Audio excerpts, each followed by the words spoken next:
xildhibaan Mahdi Maxamed Xaashi oo kamid ah xildhibaanada golaha deegaanka magaalada Gabiley ayaa maanta deeq xoolo nool ah gaarsiiyay isbitaalka weyn ee magaalada Gabiley, isbitaalka dhimirka iyo sidoo kale isbitaalka TB-da ee magaalada Gabiley. Xildhibaan Mahdi Maxamed Xaashi ayaa baalweyn kaga jira garab istaaga iyo taakuleynta dadka tabaalaysan ee magaalada Gabiley. Xildhibaanka oo guddoonsiinta xoolahaasi ka hadlaya ayaa waxa uu yiri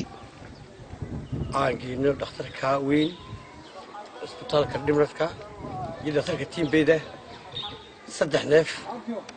oo aan ka bixiyay gurnadeedii gurna bileed ahayd aan ugu siibshay dadka walaalaha ee maadaama maanta dhaxal adag ay dhacayso oo dadku maanta ay u baahan yihiin kulay koob maraqay iyo hilibad lafta ku qabtaan oo dad bukan ay yihiin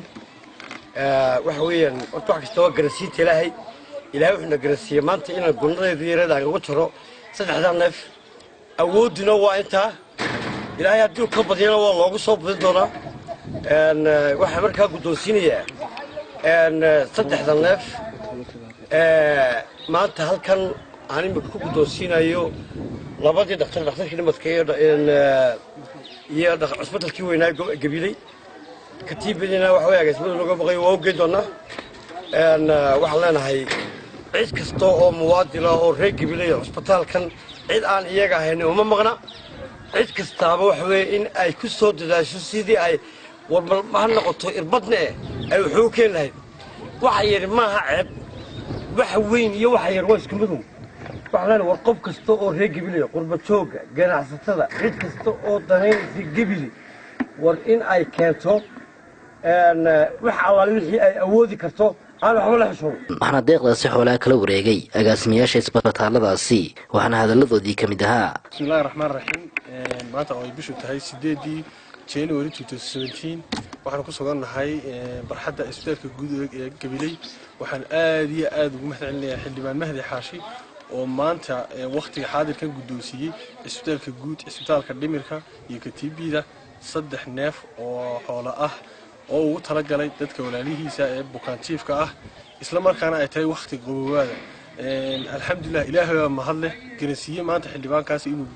keeno saddexdan neef ee ariga ma aha markii koobaad ee xildhibaan Mahdi Xaashi uu noo keeno deeq xoolo ah oo markii labaad saddexaad waxaana mar kasta oo waqtiga qabowada uu noo keeni jiray bustayaal gogol isagoo xataa mararka qaar ka wakiilaha golaha deegaanka Gabiley aad iyo aad baan ugu mahadcelinayaa xildhibaan Mahdi Xaashi ka warhaynta isbitaalka guud ee Gabiley gaar ahaan anigoo ah agaasimaha isbitaalka guud ee Gabiley bismillaahir rahmaanir rahiim waxaan u mahadcelinayaa xildhibaan Mahdi oo maanta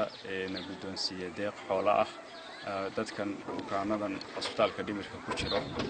waqtiguna uu yahay waqti aad oo qabow saa'id uu yahay oo loo baahan yahay oona kana jaray gunadiisa bileedka aad iyo aad baan ugu mahadcelinayaa markiisa koobaad ma aha waa markii labaad iyo saddexaad iyo markii afaraad weeyaan waa xildhibaan Mahdi waa xildhibaanka mar walba garab taagan baahideena Xamse Cabdirashiid Sheekh Diris shabakada wararka Timcada News magaalada Gabiley.